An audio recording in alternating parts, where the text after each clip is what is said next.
Kepala Staf Kodam 2 Sriwijaya Brigjen TNI Aminton Manurung memimpin pemberangkatan 450 prajurit untuk menjadi bagian dari Satgas Pamtas Republik Indonesia Papua Nugini Statis Yonif 144 Jaya Yuda. Sebelum ke medan operasi, prajurit akan mendapat pelatihan dalam pratugas selama 1 bulan di Kostrad Sanggabuana, Jawa Barat. Kasdam yang mewakili Pangdam 2 Sriwijaya dalam arahannya menegaskan, dalam latihan prajurit akan dibekali berbagai materi, mulai taktik dan teknik tempur, serta menembak tempur taktis dan senjata bantuan sampai materi teritorial. Pada latihan tersebut, prajurit dititik beratkan mewakili naluri intelijen, naluri tempur, dan disiplin tempur tinggi. Setelah 1 bulan pratugas, prajurit akan diberangkatkan ke daerah Boven di Goel, Papua, menggantikan Satgas Yonif 111 Karma Bakti. Mereka akan bertugas selama kurang lebih 1 tahun.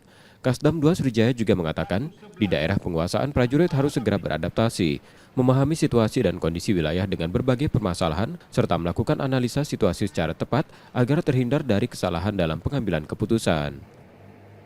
Tim Liputan, Kompas TV, Palembang, Sumatera Selatan.